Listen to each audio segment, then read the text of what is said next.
Heavenly Father, we as brothers and sisters in Christ come together to serve the people of our parish. Our prayer is that we do the things that will be pleasing in your sight, but yet be of service to the people of our parish. Watch over us, guide us, lead us, and direct us. In Jesus' name do we pray together. Amen. Amen. I pledge allegiance to the flag of the United States of America and to the republic for which it stands, one nation, under God, indivisible, with liberty and justice for all.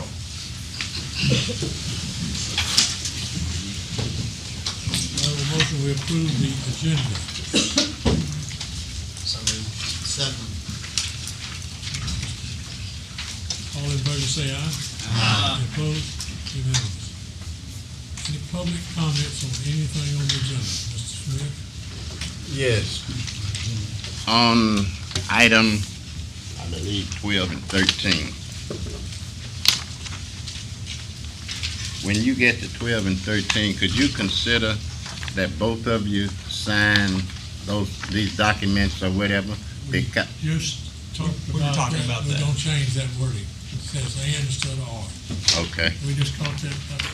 Yep. all right. Thank you, Mr. Thank you. Thank you. Any other comment on the agenda item?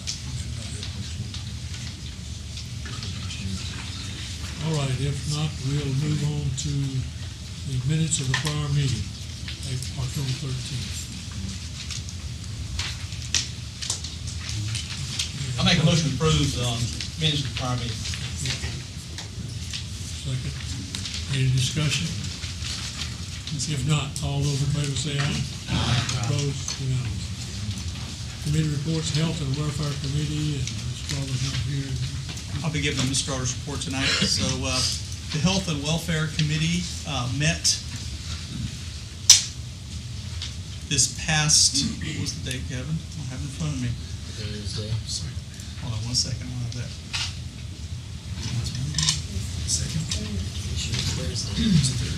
Yes, Thursday, the 3rd at 1 p.m. in the conference room at the Lincoln Parish Police Jury. And the discussion was, the single discussion item was about the update about the Health Hub property. We heard from Mr. Mike Walpole and Mr. Bill Carter about the updates about the property and the building. Mr. Carter informed us that the acquisition of the property was going well, that he had been able to reach out and make contact with all of the heirs for the Lewis property, and that they had accepted the offers and those checks were being mailed out to all of those heirs. The RAB property is going to sheriff's sale, and I believe that was done this week. Mr. B.J. Dirt was not present to give a report on that. And then Mr. Walpole updated us on his availability as soon as all the property is secured about moving forward with the plans for the project. He certainly currently has projects going on in his office through January. Through the beginning of January would be available to start drawing up the plans, completing the plans at that time, whenever we let him know that we're ready to do so. In addition, I informed the committee that Mr. Jones, Lewis Jones, is working on a letter to the Department of Health and Hospitals and their attorneys in regards to the mental health property there on the corner, and letting them know that we think it's no longer being used for the purposes which it was intended, and should be returned to the police jury as the previous owners. That concludes the report. Any question? So on the sheriff's sale that we anticipate to take place on the piece of property there,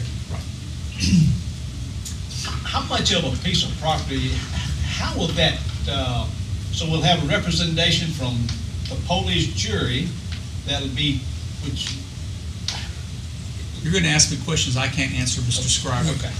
We have already purchased a third interest, Yes, and the sheriff's sale is for the other 2/3. that's correct. Okay. So we would need, somebody would be there bidding on our behalf. Exactly. And essentially, the entire purchase price, we would be paying ourselves a third. You know, we would have a 30% advantage, I guess. That's right. Over That's any right. other potential bidder.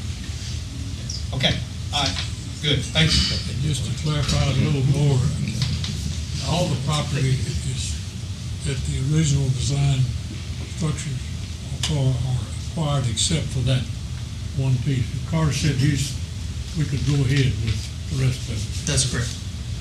but we haven't given Mr. Walpole the go ahead. Yeah, we want to make sure that we got everything wrapped up Oh, tight, and totally, then we'll give him the go ahead. Yes, Yeah. yes. And that RAB property is the smaller piece. How much is it? How big a piece of ground is it? The RAB property? Uh-huh. An acre? Oh, no. Not even that? No, It's no. a I would say maybe, Oh, my goodness. 0.17. yeah, If I'm looking at the right 10 one. 2/10 of an acre, something like that. Yeah, right. Okay, thank you. Any other questions, comments? Can I ask a stupid question? That 2/10 of an acre, whatever it is, Listen. if for some reason we can't or don't get it, will it prevent the project from going forward? No, because we're working on a contingency, and that is there's an additional piece of property adjacent to the hospital, would be the side of the hospital where the day surgery center is, that the hospital has agreed to give us an additional piece there. The survey has been completed on that, and they're running title on it currently. And as soon as that's completed, we'll have that property, and if worse came to worse, we couldn't get that RAB property, we could get this property and just basically turn the whole project 90 degrees, and it would face the side street instead of Martin Luther King. Gotcha. Okay, thank you. Good question. Yes, good contingency. Good. Mr. President, quick question. As designed, would the building be on top of that RAB property? Yes, Or well, parking lot? yes, I think it's parking, and a lot of it has to do with actually moving the dirt as well, because it goes up considerably there, and so you have to pull all of that dirt down. And the RAB property is .173 acres, 7,515 square feet.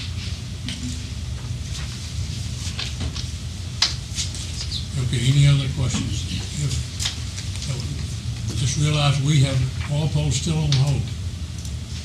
Everybody understands that he's still on hold. But, do it with the question asked and got the answer, well, don't he need to be given the okay to go forward? Or we got a contingency, or am I jumping the gun?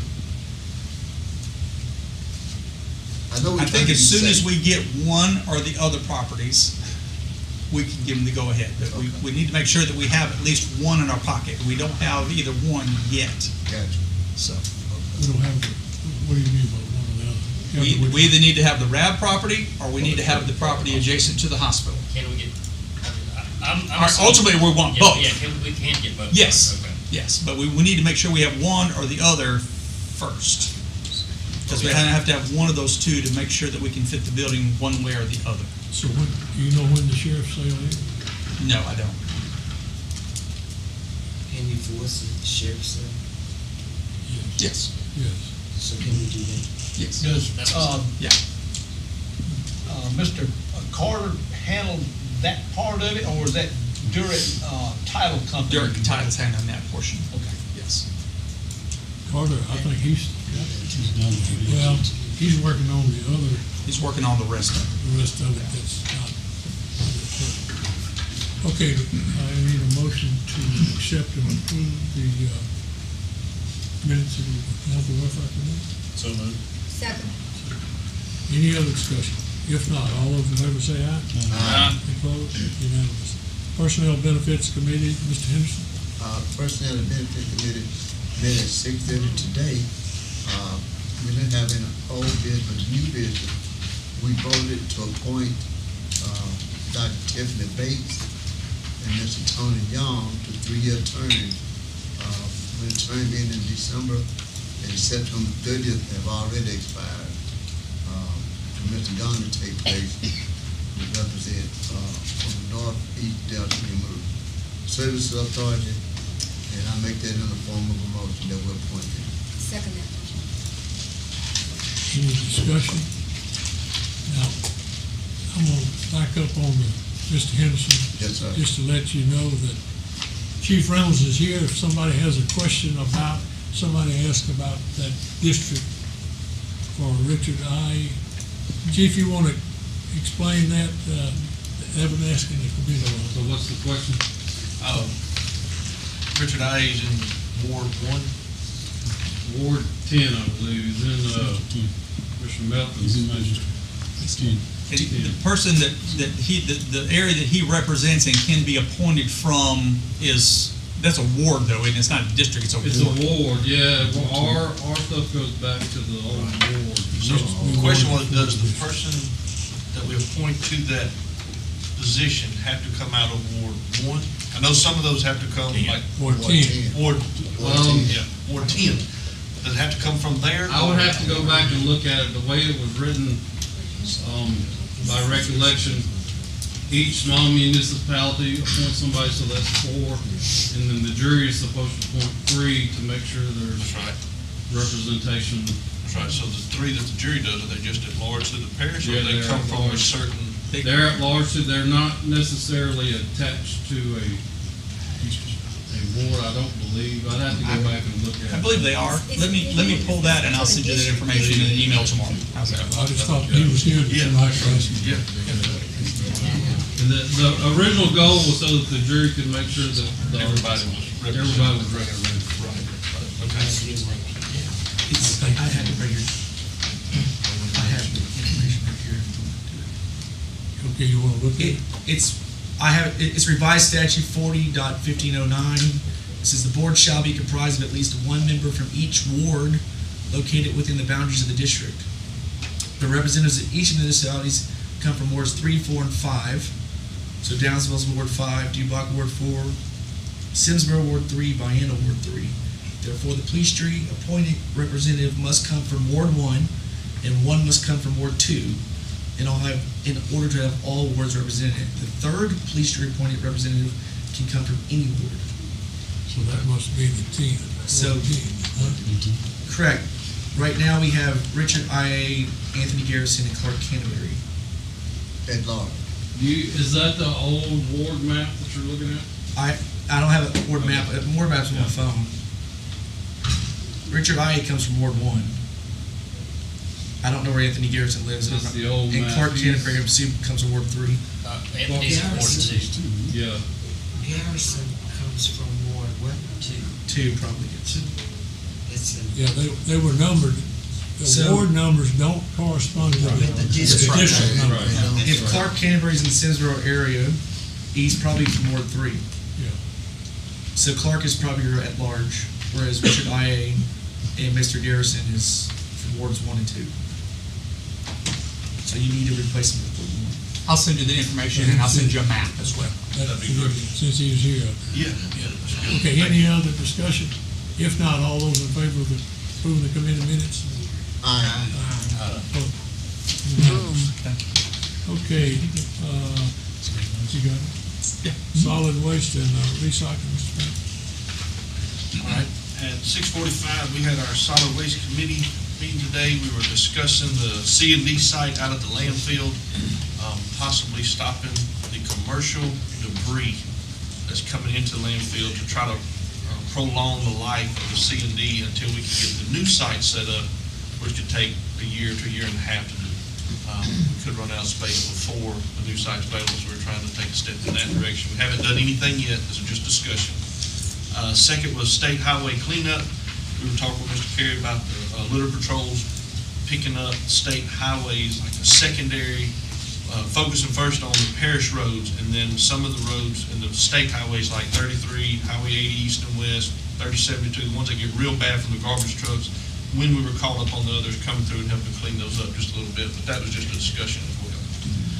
I'd like to present this in the form of a motion. Wait a second. Second, any discussion or question? If not, all those in favor say aye. Aye.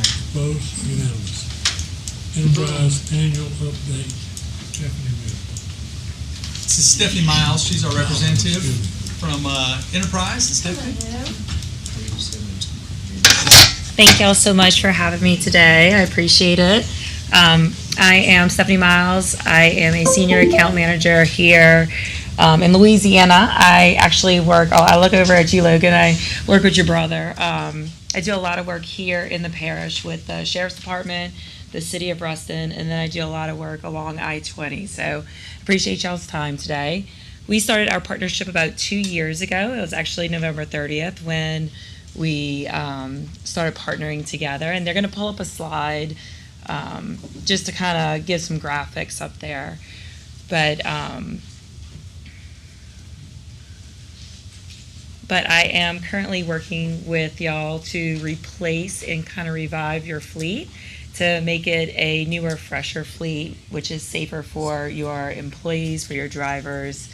And that's really the focus, and to help save y'all money. And so for that first year or the first 4 or 5 years of the partnership, it's really just about getting the newer vehicles in. And as he pulls it up, it's coming, I see it. And we can scroll to the next slide. Some of the programs, things that we do, and I know it's small, so I'll talk you through it.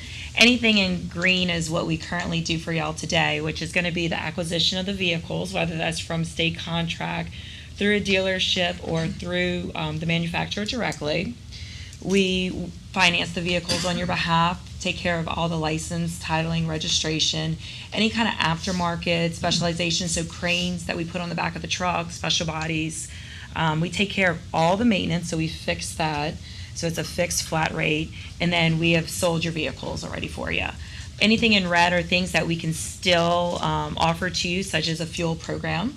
So we partner with WEX, which is a fueling program, which we'll continue to look at just for additional savings, especially with the high cost of fuel today. We have physical damage, which is more on the insurance side of it, to help when a vehicle goes into a repair facility because of an accident or something like that. We have those benefits through our rental side that can help assist with lowering the cost. We have GPS telematics tracking, which we offer for our employees, and then we have driver safety programs that we have as well. So that's kind of what we do all together.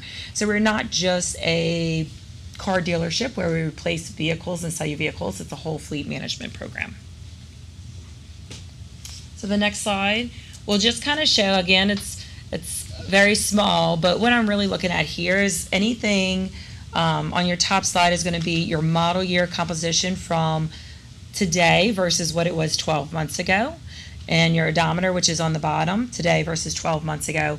And in today's environment, it's taking 12 months to get a vehicle. I know y'all have all pretty much driven by the dealerships here and seen just empty lots. So even though we started that partnership 2 years ago, it takes about 9 to 12 months to really get those vehicles in. So what this really is representing is when we started that partnership, we had about 18 vehicles that were a 2015 and older that your drivers were driving. Now today we've replaced 21 of those with 2021s. So we have a newer, fresher fleet. And same thing with your odometer. You can see as well too that we had about 19 vehicles that were over 100,000 miles. And where you're really going to start to see that savings by replacing them with newer vehicles, you're not having that unexpected maintenance cost, that $3,000-$4,000 every 4 to 6 months for transmissions or engines, differentials, etc. So you've really refreshed your fleet and got a newer, fresher fleet. And it's going to help you save on that operating cost, and we can take care of that, or we can help you out with that resale capability. The next slide, what we have here is really what you've spent with us in the last 24 months. So light green was the first 12 months, dark green is now today. What I really, again, want to point out is we've sold 14 of your owned vehicles, and that helped bring in $93,000, which we applied to the first year expenses, to the first 2 years expenses. So that y'all really have only spent $81,000 by replacing 21 vehicles. And so if your average cost of your vehicle is $35,000, if you were to go out and purchase 21 vehicles, that would have been $737,000 out of your capital budget, which is kind of crazy. Like you're not able to do that, right? So instead, with using that same amount of money that we spent last year, you would have only been able to purchase 5. So this helps, the leasing program kind of helps you refresh your vehicles quicker and faster, and it helps reduce your operating costs because you're not having to worry about those mechanical expenses, your fuel degradation, and we're taking advantage of the equity. And what I'm really excited about is 4 years, well, 2 years from now, when we get to that fourth year and we start replacing those vehicles, that's where you're really going to see that benefit, is the equity that we're going to bring back into the vehicle. So we just did a case study with City of Ruston where we flipped out of their first round of vehicles that were 4 or 5 years old, and we took that money, put it back in their fleet, and it lowered their monthly payment. And so similar to the Sheriff's Department, we just recently did their first round of replacements. Again, those vehicles were about 4 or 5 years, and we helped lower their payments. So that's where you're really going to see this kick in. And again, I'm excited for 2 years from now, I'll be sitting back here and giving the same presentation, but with actual numbers that you can see savings. But one of the savings I do have, this on the next slide, is, again, I'm sure y'all know what's going on in the industry with the supply chain issues with the manufacturers, the chip delays, the shortages with them. So for instance, again, with government incentives, y'all are able to purchase vehicles at such a lower rate than if you were a civilian or going through retail. Right now, though, that's not the case because there's such a small amount of inventory at dealership lots. So I had a client who was looking for an SUV. They wanted an XLT model, and they're like, well, we might be able to wait, we might not. Can you tell us what it would look like if we went out of dealership inventory? That was $71,000, and that same vehicle that we ordered straight from the manufacturer was $56,000. So that's the savings right now in today's market with the lack of inventory because of the supply chain issues. Anything at the dealership, they're going to have more specs or equipment in it, such as the luxury packages, etc., because that's how the manufacturers and the dealers are making money. But we're able still to go through state contract and still go through manufacturers and order direct. So that helps save y'all money, and we'll continue to do that in future years and get y'all the best buy that we can. And then the last slide that we have is your maintenance, and that's very big for our government entities because we're fixing it. It's a flat rate, so we're paying for anything preventative on your leased vehicles, so oil changes, air filters, etc., and then anything unexpected. So let's say your air conditioner went out or just anything outside of that warranty, Enterprise is going to be responsible for that instead of the police jury.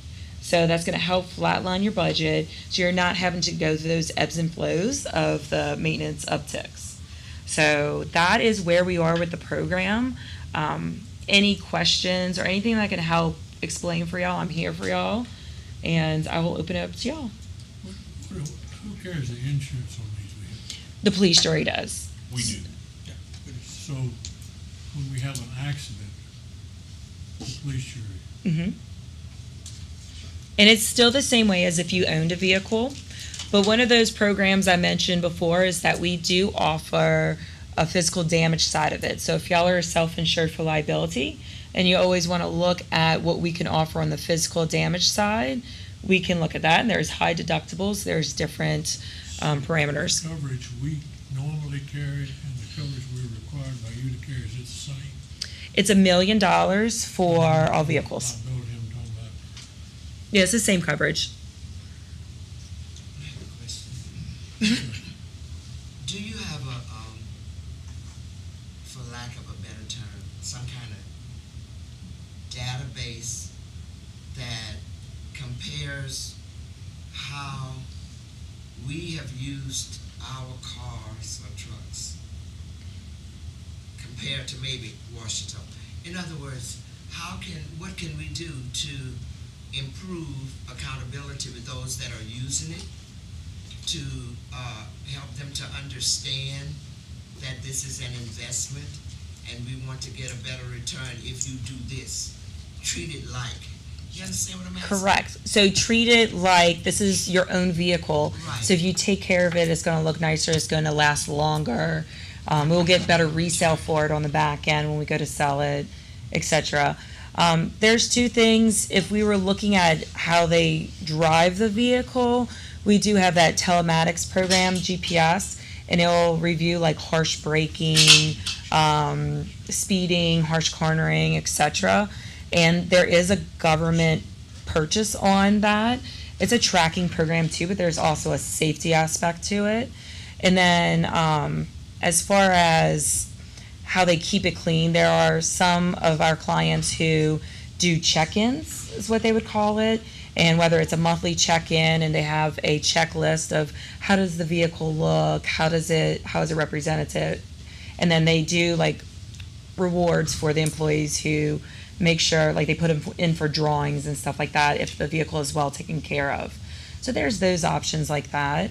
And then of course we have resale data that shows you what does I'm just making a number up, 5-year vehicle look like in good condition versus a 5-year that a driver might have had a lot of stains and damages inside the vehicle and outside the vehicle that we can share with you too. The vehicles that we have, or any of them, is depreciation involved in them? We do depreciate the vehicles, yes. At what point do we get them out of there? So the way that we are working and setting up these vehicles, the first round we did 4 years. We're depreciating them at 4 years. The difference between how we're setting them up than say, let's say a financing company or any other thing, is we're depreciating it down to a reduced book value instead of all the way down to 0. So you're only paying for what you're going to use. So for instance, if it is a $35,000 vehicle, we're going to depreciate it down to $10,000. So you're only paying on $25,000 compared to the whole $35,000. That'd be the book value. Correct. And then we're gonna get more for it because it's book value. Correct. So we're always very conservative. We always want to put that reduced book value down lower so that that vehicle comes in with more equity so that you can roll it into your next round of vehicles. Question. The depreciation is there and mileage is involved somewhere, right? Correct. Is it whichever come first? No, so it's treated, so we're just estimating the miles based on information that we received on your old vehicles. So what I will do as your fleet manager is annually I meet with the jury and I'm going to review all the vehicles and see where their mileage is trending. And there might be times where I'll come to you and that vehicle might only be 2 years old with 20,000 miles. And I say now is the time to get, flip it because of the equity that's built into it. But there might be times where I recommend holding it for longer. But I'll be constantly monitoring that mileage to see where you are and then give advice to flip it out into another driver possibly that is going higher or less miles to even it out. Okay, thank you. So how many vehicles you said we have in total? Currently, right now, leased, there's 21 vehicles. Altogether, leased and owned, there's 29. I have a question for our administrator. I mean, Enterprise, they got it worked, now they deal with a lot of, municipalities and things like that. So how is that working out for Lincoln Parish, Mr. Administrator? I think it's working out wonderfully, and I can tell you from the office perspective, it's worked out great, but, when our last administrator, departmental meeting, I asked all of our department heads, how's it working for you? I want to make sure it's working. If it's not working for them, it's not working. Okay. And, right. And they gave the program glowing reviews. So I'm glad it's working for them as well. I want to mention one thing. In addition to any savings that Enterprise can show us on paper that we've gotten as a result of this, I want you to also remember that we also have one fewer mechanic in the shop that we have saved out of attrition.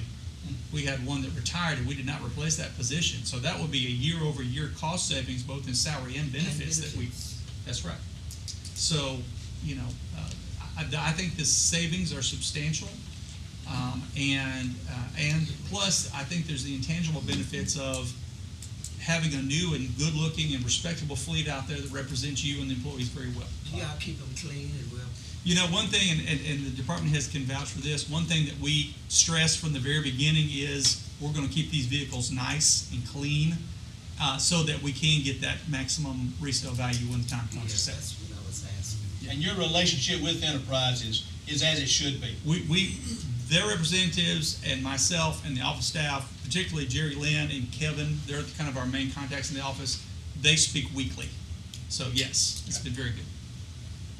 I have a team in Louisiana, so we're located in New Orleans, but I travel up here. Like I said, I carry a lot of I-20 and right underneath it with a lot of government entities. We have 87 government entities right now, just in the state.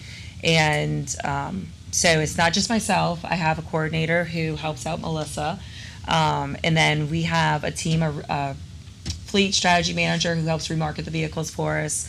We have a finance manager locally, and we have area managers. So you're in good hands. Any other questions, comments? Well, I appreciate y'all's time today. Thank y'all so much. Thank you. Okay, the next item is scheduled public hearing December 13th, 7 p.m. Lincoln Parish Police Jury and Humanitarian Enterprise of Lincoln Parish 2022 amended budget and 2023 proposed budget. This is simply scheduling the public hearing as required by law. I have a motion to reschedule that public hearing for the date December 13th, 2022 at 7 o'clock. So moved. So moved, second. Boom. Any discussion? All those in favor say aye. Aye. Opposed? Unanimous. Boom. Present the North Louisiana Exhibition Center 2023 proposed budget. Thank you, Mr. President. Jurors, you've been given a copy of the draft 2023 proposed budget for the North Louisiana Exhibition Center. The board met last night to finalize what they felt like they were comfortable with for next year, but it's still in draft form nonetheless because it's going to be adopted with the rest of the budgets next month.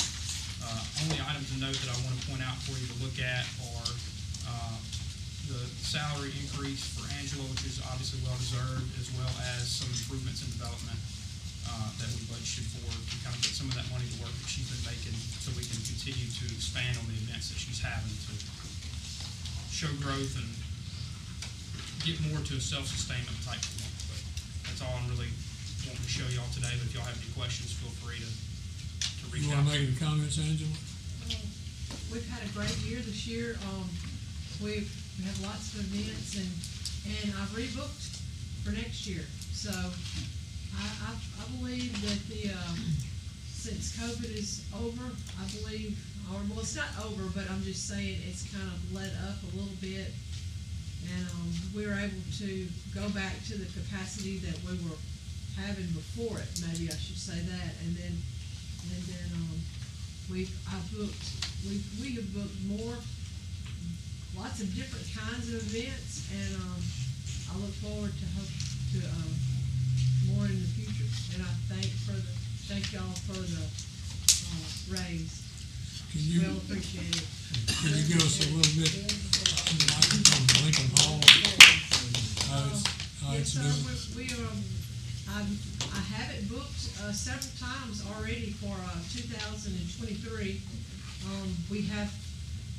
I'm showing it tomorrow at 12:30 for a shower. We have the Louisiana Tech is having a conclave, which is a lumberjack festival, and a part of it will be held at the Parish Park, and then the other part will actually, where they will eat, will be at Lincoln Hall in the spring. That's 3 days. I have a youth rodeo Bible camp that's coming in June. They've rented the Expo Center for like 6 days. They've also rented Lincoln Hall to serve the youth rodeo Bible camp for 6 days. So I believe that the future is bright. It is a new field for me, but I am learning every day on the Lincoln Hall aspect, and I hope to do a good job in that area too. So hadn't you used it in conjunction with? Yes, we're having several awards banquets that where we'll have the event, like the Little Britches. I'm working with them for 2 dates. They're gonna have a rodeo prom there on February the 18th, and then they're gonna have their awards banquet there on the second Sunday in May. So it's getting ready. Comments or questions from any jurors? Good job. Okay, we thank you. Good job. Thank you. Okay. Next item is the Lincoln Parish Library 2023 proposed budget. Yes, sir. Thank you, Mr. President. You have in front of you the proposed draft budget for Lincoln Parish Library, same story as with the expo. Before you take a look at, only items that I really want to point out, work closely with Jeremy and trying to figure out some of the items of need that he'd have for next year. One item of need that we looked at was programs expense.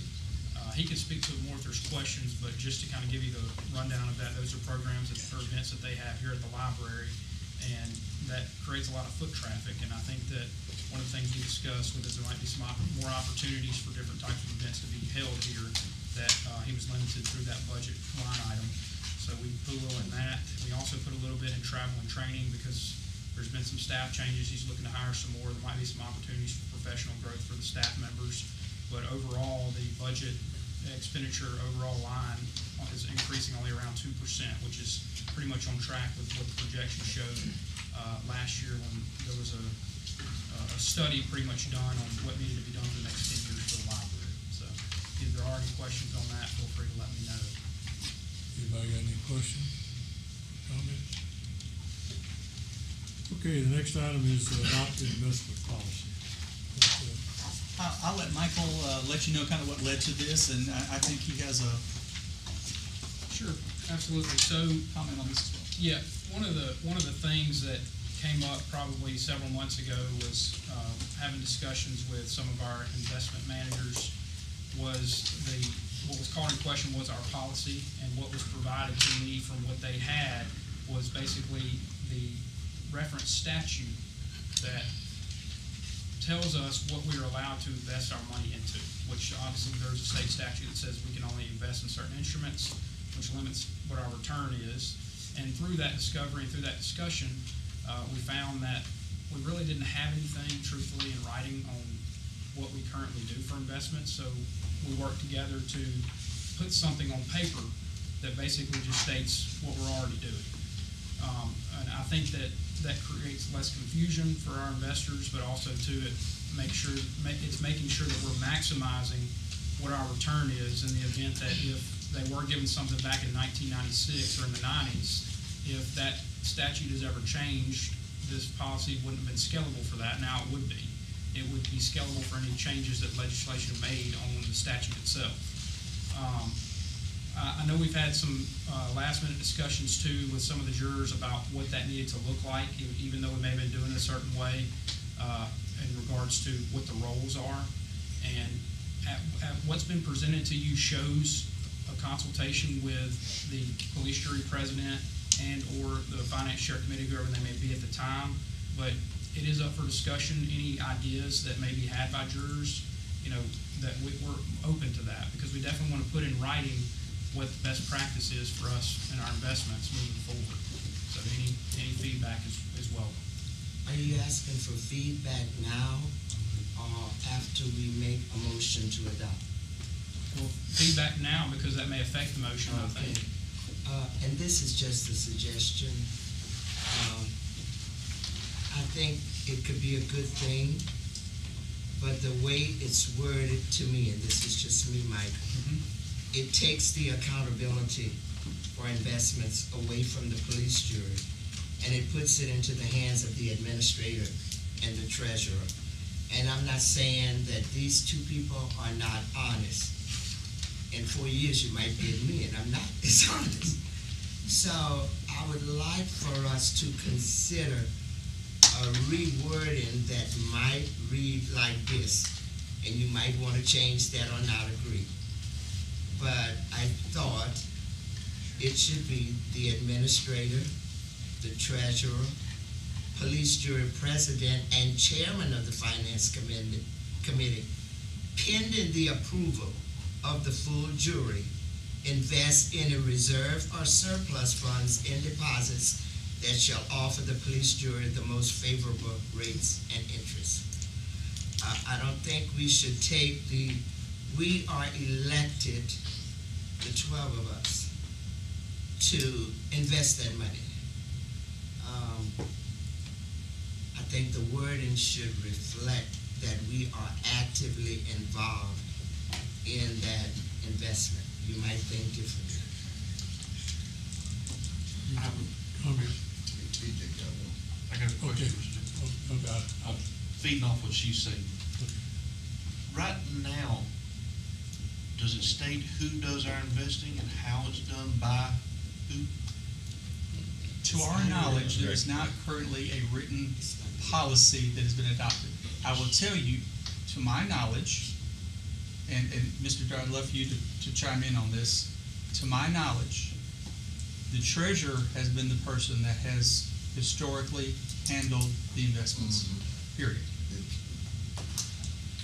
Yeah, generally, as I mentioned when we first started talking about this, I would suggest maybe we talk to Jerry Smith in a little more detail because he's the one that did it for years. And get his input is what I would suggest. But my question is, we're not changing anything that's in the law, right? That's correct. The investment guidelines are still as the law. That's correct. That's correct. It's just a matter of what? It's, Of it's, who? Yeah. We had one of our investment brokers that brought to Michael's attention an old document of some sort that supposedly came from police jury. We can't locate that document anywhere. I don't know if it was some old policy. We couldn't find it in a resolution, couldn't find it anywhere in our records what this was. So in order to make things, and it limited the types of investments that he felt like he could make on our behalf that did not reflect current revised statute. So we wanted to clarify in a new and updated and clear policy that we wanted the policy to follow whatever the most current up-to-date revised statute is. That way we do not limit our money in any way. Okay? Ms. White, if I could just speak to your comment. I don't think any of us have any problem with accountability. And I understand that ultimately the accountability is yours because you answer to the taxpayers. I agree with that. From a utilitarian perspective, I see some problems with that simply because of this. It's not unusual, and the only reason I know this is because for the period of time that I was serving in both roles, this would happen. We would have a broker that would call us and say, look, you've got X, Y, and Z that are about to mature, investments are about to mature within 48 hours. And here's my recommendation on how you reinvest it. I've got this bond and this, and I suggest that you roll it over into these. Well, that's got to be made, that decision's got to be made very quickly. You know, it's got to be made almost within a day. You've got to make a decision on how you're going to move with that. There's not time to reach out to the entire jury and get a decision on that. Otherwise, your money's going to sit and draw no interest until you get everyone together. You're going to lose funding that way. So, But can it also work just the opposite? That the treasurer makes that decision and the decision doesn't turn out to be a good one and he's held accountable instead of the jury? certainly. And I think if that's the case, then I think you find a new treasurer. Yeah, I mean, that's part of the treasurer's role. yeah. Can I Just tell us. speak to Ms. White? Ms. White, name the people again. President? The president, no, we'll start with the treasurer, the administrator, the president of the police jury, which means we're going to have to be very mindful of putting people in that position who knows finance. Or whoever. And, right, The finance committee chair. yeah, So that's 4 people. those 4 people. But Mr. It ain't gonna be hard to reach 4 people. Well, you'll be one of them, whoever the administrator is gonna be one of them. Right. And I don't have a problem with 4 people. Yeah. I don't have a problem with that. I think that's. I think what Ms. White then said, though, was pending the approval of the full jury, and that's what I thought was an issue. See what I'm saying? Yeah, well, then you gotta have a meeting, and I don't wanna do that. I mean, because you get too many people that don't know. Right. If you stay with the Well, 4 we could take people, out pending. they can make the decision. Yeah, we can take But out we put pending. them in that position, we already trust.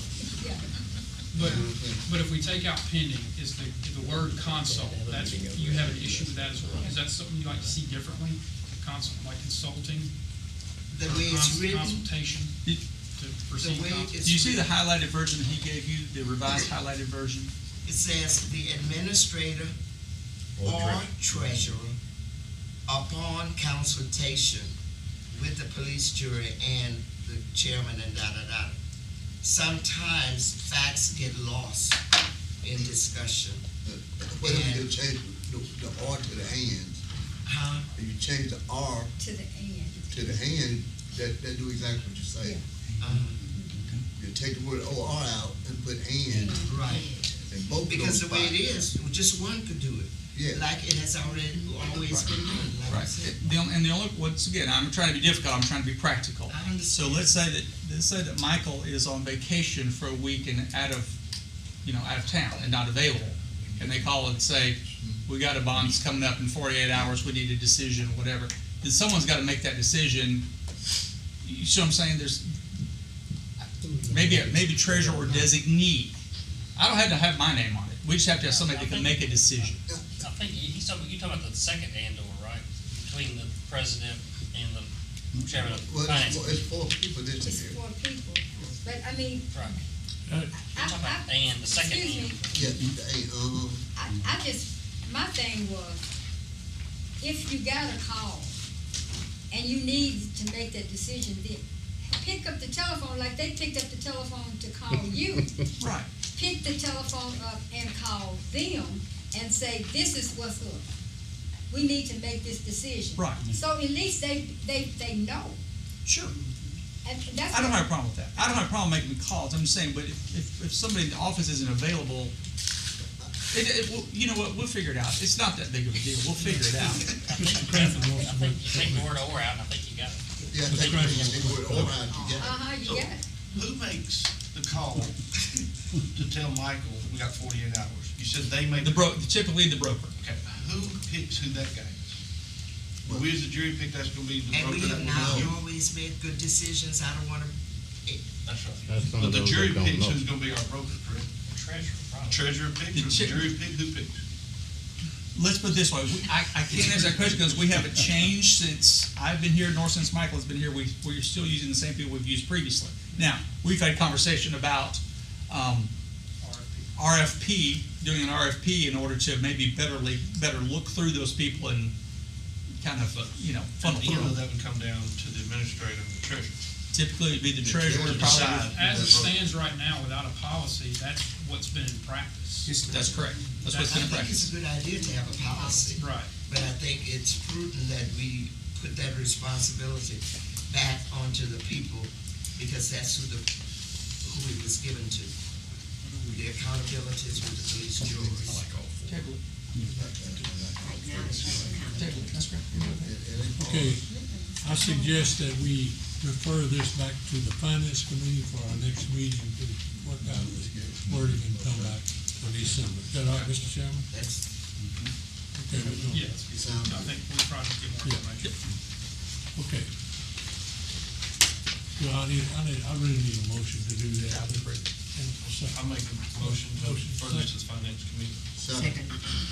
all in favor, say aye. Opposed? Unanimous. Boom. Okay, the next is authorize the president to sign amendment number 3 for the LCDBG HVAC improvement project to include additional work required for the detention center. This is a good news, bad news kind of situation. I'll give you the bad news first. So, as you're aware, we got money from the block grant program. This is part of the COVID money that came down from the federal government for HVAC improvements at some of our buildings, mainly this facility and the detention center. In the process of doing the engineering work to determine the scope of work for the detention center, because of the way that structure is built, it's poured concrete, everything, roof, the openings in the roof are thick poured concrete. It's much, much more difficult to replace that system than they thought it would be. And the cost estimates were inflated by about $500,000. That's the bad news. The good news is that our engineers and consultants went to the state and they said, okay, we've got more money than we know what to do with, we'll pay for it. Okay? The only thing that we need to do is because, in order to get that money, we, as the police jury, pay for the engineering consulting fees out of police jury funds. That's how we were able to leverage those funds. There will be a slight increase in our engineering consulting fees along with that. Those are included in your packet there. I can't give you the specifics, but I think it's not significant because most of the engineering had already been completed and the consulting is minor. So if we want to get the money, we've got to do our part in order to leverage those funds. Good news is that if we didn't get this money, this is work we'd eventually have to pay for 100% on our own, so we'd be probably $1.5 million just at that facility out of our own pockets. So I'm glad we have the opportunity to get these funds. So I hear a motion that we authorize. I'll make that motion. Who seconded? I did. Okay. Any other discussion or questions? If not, all those in favor say aye. Aye. Opposed? Unanimous. Boom. Resolution requesting DOT to repair all lanes in I-20 between Grambling and Bienville Parish. Mr. Amen. Russell. Okay, I want to make a little bit of a change to this, and I'd like to speak to the motion after we make it. I'd like to make a motion that we adopt a resolution requesting DOTD repairs of the outside lanes, both eastbound and westbound, from Grambling, where it actually begins as asphalt and goes all the way to the parish line near Arcadia. Okay, now I think that's what the resolution itself says. Yeah, but not both, not all 4 lanes, just the outside lanes. Yeah, that's resolution says eastbound and westbound outside lanes. Yeah, Yep. absolutely. The agenda item has all lanes. Yeah, I got you. Gotcha, okay. Okay, so you're making a motion? I made the motion. Okay, I have a second. Second. Any discussion or question? I'd like to speak to that if I may. All right. I have talked to Jeff Shapiro with the highway department here, and they have a bill that is being proposed, and it has been approved, but it has been pushed back until the year 27. And what I then have visited with state representatives, the 2, and then the 3 senators' offices, and they have all agreed to support a funding of this project. Not to come out of DOTD, but a new source of funding. And so we want to move forward on that. Did they give us a time frame on that, Skip, or not necessarily yet, though? It would be approved within the next 12 months. I don't know when the work would be done, but it would be done a year and a half. Sure. Quicker than the 27. Quicker than 27. This is an election year coming up. Okay, I have a motion. I have can we get a second? Yep.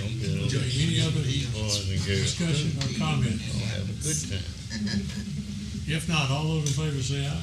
Aye. Any opposed? Unanimous.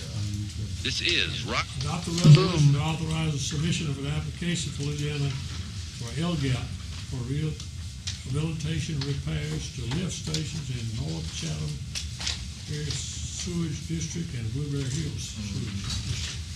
It's our annual LGAP submission for block grant money.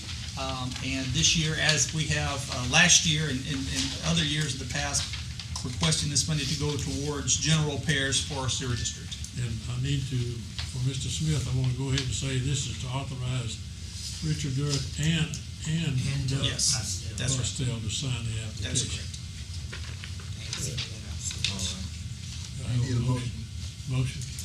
I think the motion that, we adopt the resolution that include, Mr. Druid and Mr. Costello to obtain these funds for the North Chatham Road Area Sewer District. Motion second. Any discussion? Questions? If not, all those in favor say aye. Aye.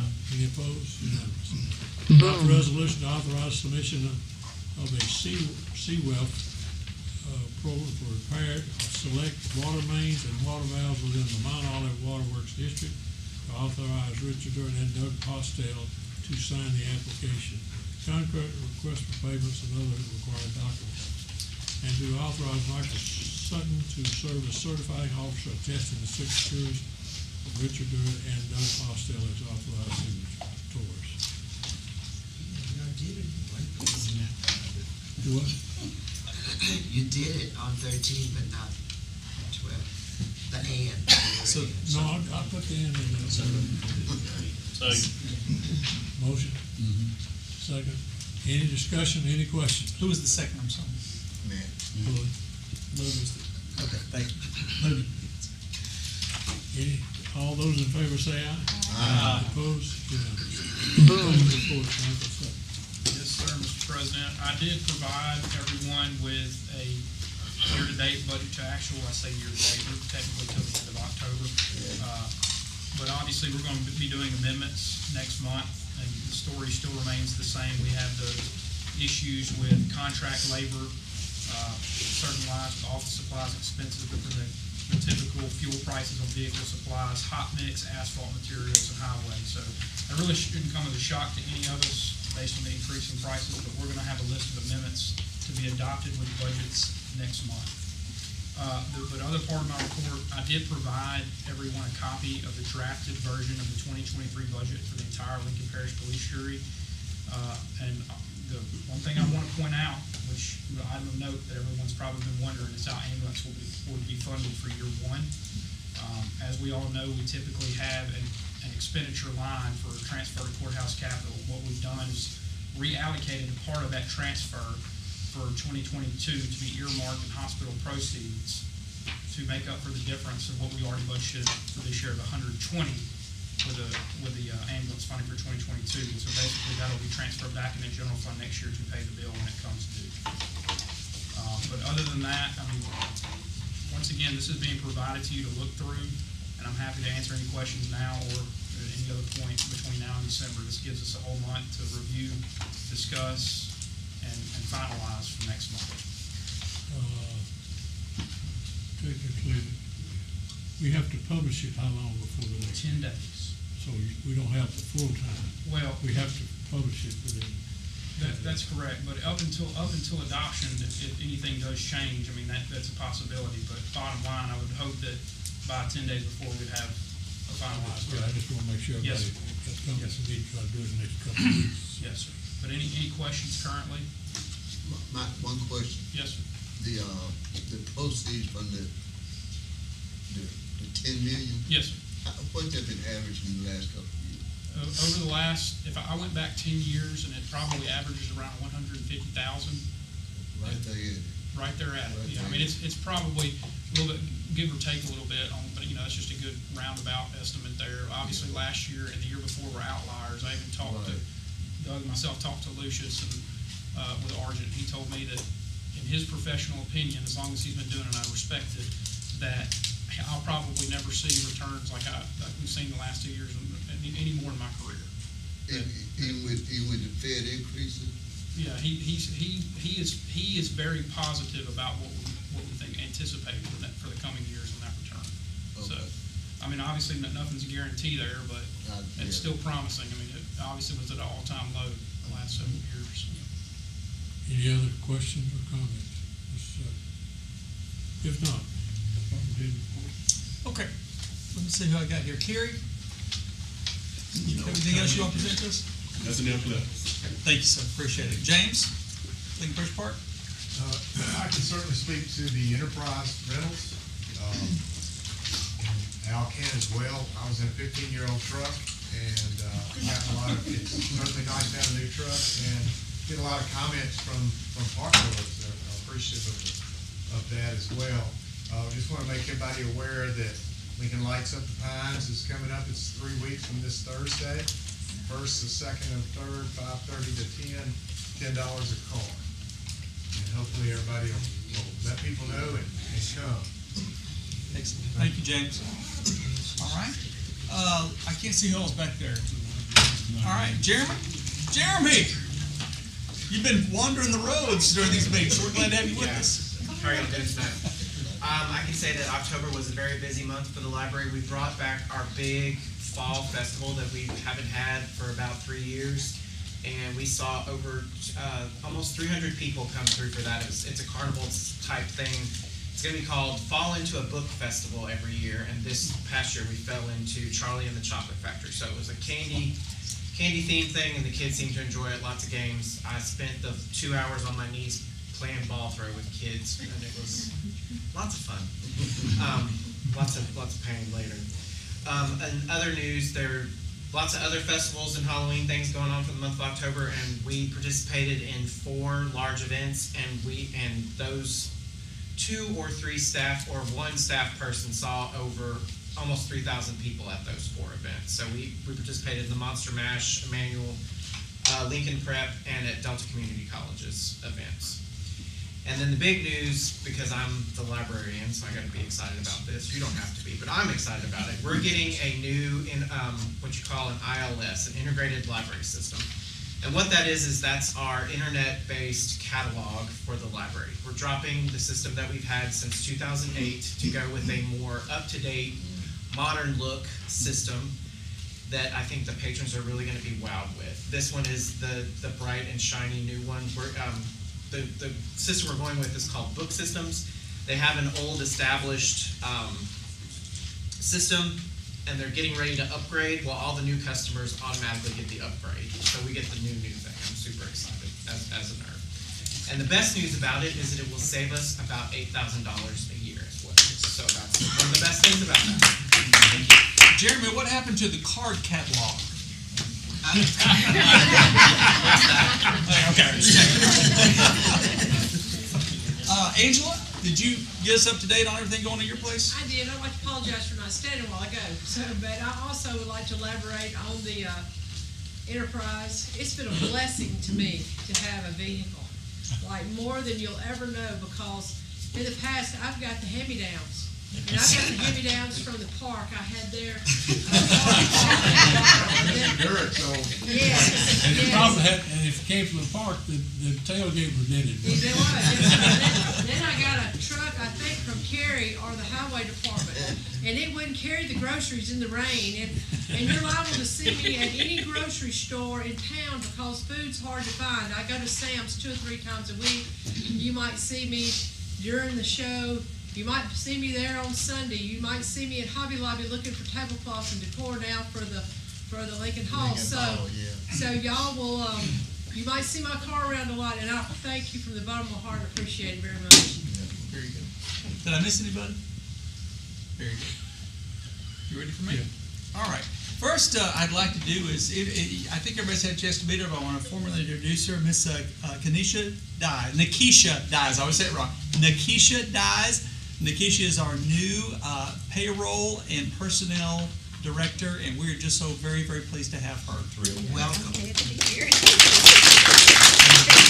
Tanisha, so Grady, some of them may know Grady Dyes that worked years for the police jury. He's your uncle? This my uncle-in-law. This my husband's uncle.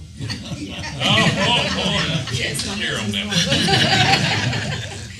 And many of you may know Keisha's husband, Tinker, worked for the Sheriff's Department for many years as a deputy, and so anyway, she's great. She's fitting right in with our little dysfunctional family up there, and we're blessed to have her. She's going to be a great part of our team. I have just a couple things I want to mention, if I may. There have been some questions that have been raised in the last couple of months regarding my personal business that I run. Many of you know, and I disclosed it at the time that I had my interview with the police jury, that I have a small business that I own a portion of that has the contract with the concessions at the Ruston Sports Complex. And it's come up in discussion lately, and so I want to just clarify a couple things, not only to you, but also to anyone that might be in attendance. Since it came up lately, I had a conversation with Mr. Jones, and I wish he was here, to make sure that I understood very correctly that there was no conflict of interest that went on with my business, and he did confirm that there was no conflict of interest in my business. I have no operational function in that business. I do not operate any of the day-to-day operations of that business. My partner, my brother-in-law, runs that business. That's his full-time job. I simply do some of the back-end things, but my involvement is very, very limited in the business. And the reason it came up is that I believe that someone believes they spotted my police jury vehicle at Sam's. And I believe that they think that I was possibly purchasing concession supplies at Sam's. I want to make it very clear. I've never ever driven my police jury vehicle to Sam's, not even on police jury business, much less any other business. Okay? I do not use my police jury business for my personal business. I believe what happened is someone probably spotted Angela's police jury vehicle at Sam's. She and I both drive a four-door white small SUV with a police jury logo on the side. I believe that's probably what happened. But I wanted to be very clear that I keep my police jury business and my personal business very, very separate from one another. I'm very, very conscientious about it. And if you have questions about it, I suggest that you speak to any of my employees who I'm with every day, and they can tell you that I do not conduct my personal business on police jury time. Okay? And if you have questions about it, I hope you're going to talk to me about it. I'll be glad to discuss it with you. The other thing I wanted to mention was this, is that there seems to be some misconceptions about my relationships with certain jurors, and that maybe I favor certain jurors against other jurors, things like that nature. There may be a fact that I like certain jurors more than others. That's just human nature. But I do want you to understand this. I don't spend time with any jurors outside of work. None. None. I do not spend my personal time with any of you. Not that I don't think you're not nice people. I would spend time with you. Probably a lot of you would be a lot of fun individually. My door is open to every single police juror. You know my phone number. Many of you call me. I have a cell phone on me 24 hours a day. You call it, I'm going to talk to you. I'm glad to talk to you. I hope that I treat every one of you with respect. I try to treat you with respect. I listen. I try to listen to what you have to say. And we may not always agree, but I hope that you know that you're heard, and that even sometimes when I don't agree with you, I go back and I think about what you said, and sometimes you change my mind. But I do want you to know that I do respect all of you. I try to listen to what you have to say. And in some ways, in all ways, I do enjoy working with every single one of you. It's a privilege to work with you, and I hope that we can continue to have a good working relationship as we move forward. I'm always here. My door's open, and my ears are open. So thank you so much. All right. Any other comments? Do we have any public comments on anything else? If not, the meeting is adjourned.